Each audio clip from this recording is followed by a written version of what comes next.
வணக்கம். சில நாட்களுக்கு முன்னாடி வெளிவந்த டிஎன்ஏ படம் பார்த்தேன் நான்.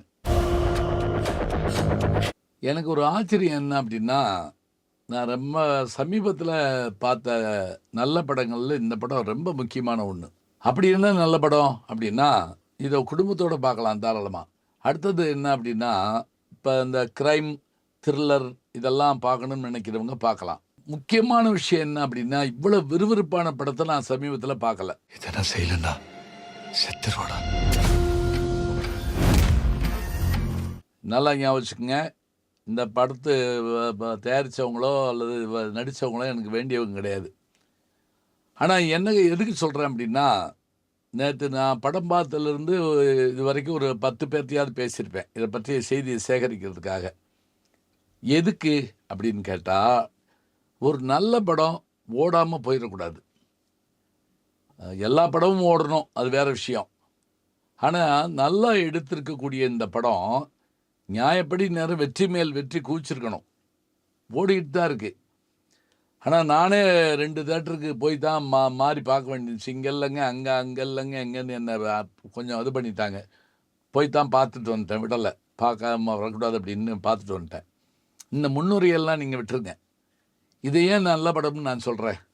முதல்ல இந்த பேர் என்னன்னு புரியுதான்னு நம்ம யோசிக்கிறோம். டிஎன்ஏ, இதுக்கான அறிவியல் விரிவாக்கம் என்ன அப்படின்னு பார்த்தீங்கன்னா, டிஆக்சி ரைபோ நியூக்ளிக் ஆசிட், இதுதான் அதனுடைய முழு பேர். அதாவது நம்முடைய மரபணுக்களை பற்றிய செய்தி. இந்த மரபணுவின் மூலமாக என்ன சாதிச்சிடலாம் அப்படிங்கிறது, இதை வச்சுக்கிட்டு நம்ம பார்க்க போகிறோம். இந்த ரிப்போர்ட் டாக்குமெண்ட் போய் சொல்லுமா? அப்போ நான் போய் சொல்கிறேன்னா? சரி, இந்த படத்தை நான் இவ்வளவு பாராட்டி சொல்கிறேன். இதுக்கு என்ன காரணம் அப்படின்னா, படம் ஆரம்பிக்கிறப்ப ரொம்ப ஸ்லோ, அதிலெல்லாம் மாற்றமே கிடையாது. கதாநாயகன் அறிமுகமே வித்தியாசமாக ஒரு அந்த பீர் பாட்டில் அப்படியே முழு பாட்டில் அப்படியே அவர் குடிச்சு வச்சுருக்கிறதும், ஒரு 7-8 பாட்டில் அப்படி இருக்கிறதுமா, அவர் குடிகாரராக அவர் நண்பர்கள் அவரை கூட்டிகிட்டு வர்ற மாதிரி ஆரம்பிக்கிறது இந்த படம். கதாநாயகியினுடைய அறிமுகமும் அதே மாதிரி தான் இருக்குது.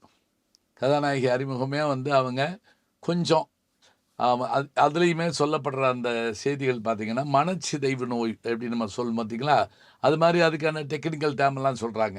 நார்மலாக இருக்கிற பொண்ணுங்களுக்கு வரணம் அமைகிறதே. கதாநாயகி அறிமுகமும் நமக்கு இப்படி இருக்குது. அந்த பெண் இப்படி, கதாநாயகன் இப்படி. சரி, இதில் நடிச்சிருக்கவங்கள முதல்ல பார்த்துருவோம்.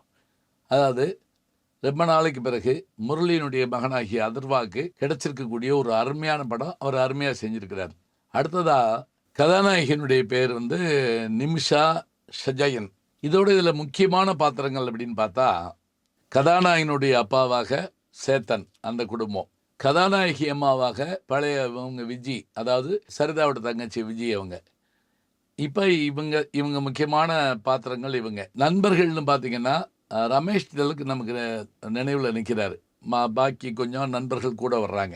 இதில் மறக்க முடியாத ஒரு வில்லன் பாத்திரம் ரொம்ப அசாதாரணமானது. யாருன்னு இப்போ பார்த்தீங்கன்னா, முகமது ஜீசன். அவர் வில்லனா இல்லையாங்கிறது கூட நமக்கு தெரியாத அளவுக்கு கொண்டு போகிறாங்க. சரி, அடுத்து முக்கியமாக பாலாஜி சக்திவேல் அவர்கள், இயக்குனர், பல படங்கள் நடிச்சிருக்கிறாரு. அவர் இதில் முக்கியமாக ஒரு அந்த போலீஸ் கதாபாத்திரத்தில் வர்றாரு. அப்புறம் கேமியர் ரோல் மாதிரி சில பேர் போகிறாங்க. கருணாகரன், அதே போல் பிற்பகுதியில் வரக்கூடிய போஸ் வெங்கட், இவங்க எல்லாத்தையுமே நம்ம சொல்லலாம். இதனுடைய இயக்குனர் பேர் நெல்சன் வெங்கடேஷ். ஒளிப்பதிவு பார்த்திபன். படத்தினுடைய முக்கியமான பங்கு யாருக்குன்னு கேட்டால், இசையமைப்பாளர் ஜிப்ரனுக்கு. பாட்டு எழுதுனவங்களாம் புது பேராக இருக்குது, அதனால் நம்ம இன்னொருத்தரை பார்த்துக்கலாம் அவங்கள பற்றி. சரி, இப்போ நான் கதாநாயகன் அறிமுகம், கதாநாயகி அறிமுகம் சொல்லிட்டேன். நடிச்சிருக்கவங்கள பற்றியும் சொல்லிட்டேன். இந்த அறிமுகத்தோடு நமக்கு இந்த குடிகார கதாநாயகன் ஏன் ஆனாங்கிற ஒரு செய்தியும், ஒரு இடத்துல அவன் குமரி தான் ஏன் இப்படி இருக்கேன் அப்படிங்கிறத சொல்கிற போது நமக்கு அப்படியே ஆச்சரியமாக இருக்குது. அதெல்லாம் அதை ஒரு போகிற போக்கில் காட்டுறது ரொம்ப அற்புதமான ஒன்று. அந்த குடும்பம் ஏன் வெறுக்குது, ஆனால் அவர் ஏன் அப்படி ஆகிறார்? எதுக்குமே தப்பு இல்லை. அதோட முதல்ல சொல்கிற ஒரு ஒரு செய்தி, அதாவது தவறு செஞ்சால் தண்டனையிலேருந்து தப்பிச்சிடலாங்கிறது வேற. அந்த தண்டனை கொஞ்சம் தள்ளி போகுதுன்னு வேணால் வச்சுக்கலாமே தவிர நம்ம தப்பிச்சிட்டோம்னு சொல்லக்கூடாது. இதுதான் இதனுடைய முதல்ல சொல்லப்படுற ஒரு செய்தி. சரி, இப்போ அதே போல் இந்த கதாநாயகி குடும்பத்தில் அவங்க பெண் பார்க்க வர்றப்ப அவங்களுக்கு ஏற்படுற அவமானங்கள், இந்த 2 பேரையும் சேர்த்து வச்சுட்டா என்னான்னு 2 பேரும் யோசிக்கிறாங்க. கல்யாணத்தன்னைக்கு கூட இந்த பிரச்சனை வந்துடுது. ஆனால் கதாநாயகன் கொஞ்சம் அந்த இதிலிருந்து வெளிவந்து நான் இவங்களை கல்யாணம் பண்ணிக்கிறேங்கிறாரு. அந்த பெண்ணு ரொம்ப சந்தோஷப்படுது. கல்யாணம் ஆயிடுது, குழந்தை பிறக்குது. குழந்தைய அந்த பால் குடிக்கிறதுக்கு கொண்டு வர்றாங்க. கொண்டு வந்த கொஞ்ச நேரம் கழித்து திரும்பி அந்த குழந்தைய இன்குபேட்டரில் வச்சு திருப்பி கொண்டு வர்றப்ப அந்த பெண் சொல்கிறா, இது என் குழந்தை இல்லைங்கிறா. ப்ரீவியஸா மென்டல் இல்னஸ் இருந்ததா? இப்போ எல்லாரும் என்ன செய்கிறாங்க, இவளுக்கு பைத்தியம் திருப்பி முத்திருச்சோ அப்படின்னு யோசிக்கிறாங்க. யாரும் நம்பலை. அவள் கேட்குறா கணவனை பார்த்து, நீ என்னைய நம்பலையான்னு கேட்குறா. இவன் என்ன பண்ணுறான், சரி இவன் சொல்கிறது உண்மையாக இருந்தா அப்படிங்கிறதுக்காக இவன் பிறப்படுறான். இது தாங்க கதை ஆரம்பம். திவ்யா, நீ சொல்றதுக்கு யாரும் நம்ப மாட்டேன்றாங்க. எனக்கு மற்றவங்களை பற்றி கவலை இல்லை ஆனந்த். இதை நான் செய்யலன்னா செத்துருவாடா. இது வரைக்கும் கொஞ்சம் மெதுவாக போனாலும் இதுக்கு பிறகு கதை போகிற போக்கு இருக்கு பாருங்க. இந்த குழந்தை நம்ம குழந்தை தானா, மாறிடுச்சா, என்ன நடக்குதுங்க? நடுவில் வரக்கூடிய சில பாத்திரங்கள் ஊமை வெடி மாதிரி ஒரு கிளவி வருதுங்க, மிரட்டிட்டுருச்சு அப்படியே.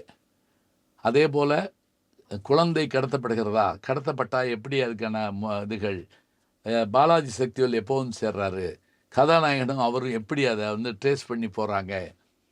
இப்படி போகிற போக்கில் இவங்ககிட்ட இருக்க குழந்தை இவங்க குழந்தை இல்லைன்னா அந்த குழந்தை எங்கேருந்து வந்தது, இப்போ இவங்க குழந்தை எங்கே போச்சு, இந்த இந்த சேஸில் நம்ம ஓடுறோம். ஒரு இடத்துல ஒன்றை கண்டுபிடிக்கிறாங்க. இந்த குழந்தையினுடைய அப்பா அம்மா யாருன்னு கண்டுபிடிச்சி அவங்ககிட்ட கொண்டு கொடுக்க போகிறப்ப கதாநாயகி ரொம்ப கதறாங்க, உள்ள குழந்தையும் போகுது அப்படின்னு. அப்போ அந்த பெண்மணி சொல்கிறாங்க, அங்கே ஒரு கோயில் இருக்குது, அங்கே போய் நம்ம நேர்ந்துக்கிட்டோம்னா, நான் நேர்த்துக்கிட்டேன், தொட்டில் கட்டி போடுறாங்க, நீ வாயேன் அப்படின்னு சொன்னோன்னே, நம்பிக்கை இல்லைனாலும் வாங்கன்னு கூப்பிட்டு போகிறாங்க. இந்த கூட்டிகிட்டு போகிற இடம் தாங்க கிளைமேக்ஸ். 72 மணி நேரம் தாண்டிச்சுன்னா கஷ்டம் சின்ன சாமி. இவருடைய குழந்தை இவ கைக்கு வருதா இல்லையா, கிளைமாக்ஸ் எப்படி வருது, இதில் எத்தனை கொலைகள் நடக்குது, எப்படியெல்லாம் விரட்டி போகிறாங்க, இதுதான் படம். இதில் நடுவில் ஒரு வார்த்தை, ஒரு பக்கம் விஞ்ஞானம் இருந்தால் இன்னொரு பக்கம் அந்த மூட நம்பிக்கைகளுக்கு எதிராக போராடுறதும் ரொம்ப ரொம்ப அழகாக இருக்குது. அதுலேயும் கிளைமாக்ஸ்லாம் தேட்டரில் எந்திரிச்சு நிற்கிற அளவுக்கான ஒரு வேகம், இசையும்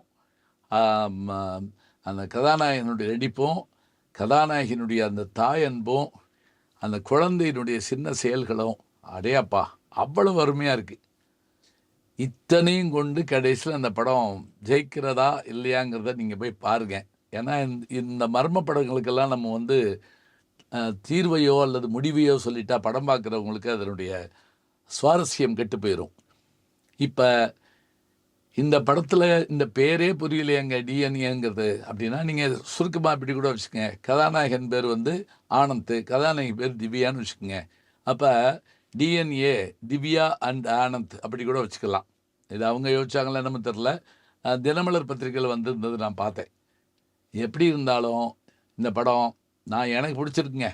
நான் நிச்சயமாக குடும்பத்தோடு பார்க்கணுன்னு தான் நினைப்பேன் எப்போவுமே. இதுபோல் இந்த குழந்தை திருட்டு இதில் ஏற்படுற சின்ன சின்ன சிக்கல்கள், படத்தில் ஏற்படக்கூடிய நிறைய திருப்பங்களுக்கான காரணங்கள் எதையும் குறையில்லாமல் சொல்லியிருக்காருங்க இயக்குனர். அதுக்காக நம்ம இயக்குனருக்கு ஒரு பாராட்டு சொல்லலாம். அதே போல் நடிகர்கள், அதர்வானுடைய சண்டை காட்சியெல்லாம் ரொம்ப மயிர்கூச்சரியும் சண்டை காட்சிகள். தேவையான போது தேவையில்லாதவங்களை அடிக்கிறாங்கள்ல, அதுதாங்க சண்டை. சும்மா போகிற வர்றவங்களாம் அடிக்கிறதுக்கு பேர் சண்டை கிடையாது. இந்த இடத்துல இவனை அடித்தா தான் சரின்னு மக்கள் நினைக்கிறாங்க பாருங்கள், அந்த இடத்துல அந்த சண்டை நடக்குது. அதில் அந்த கூடவே வரக்கூடிய பாலாஜி சக்திவேலும் மற்றவர்களும் கிளைமாக்ஸ் காட்சியும் தேவையில்லாததுக்கு அது எல்லாம் கூட சொன்னாலும் கூட எல்லாமே இதில் சிறப்பாக அமைஞ்சிருக்குது. அதுலேயும் தாயும் குழந்தைக்குமான அந்த அன்பு இருக்கு பாருங்க, அடையாப்பா, அது அற்புதமான ஒன்றுங்க. நம்ம பாப்பா என்ன மாதிரி பிறந்தா? இந்த படம் தொடங்குற போதே ஒரு கம்ப்யூட்டர் இதில் பெரிய ஒரு நெட்வொர்க் உள்ள இடத்துல ஒரு பெண்ணும் ஒரு இவரும் பேசுகிறாங்க.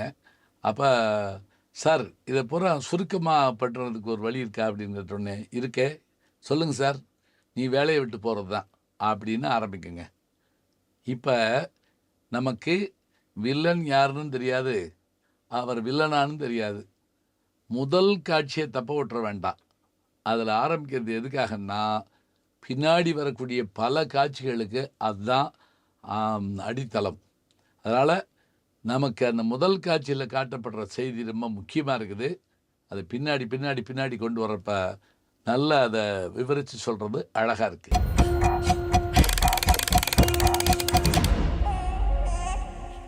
நானாக சொல்லிக்கிட்டே இருக்கக்கூடாது, நீங்கள் படம் பார்த்துட்டு சொல்லுங்கள், இல்லை படம் பற்றி உங்கள் கருத்தை எனக்கு சொல்லுங்கள், நான் கேட்டுக்கிறேன்.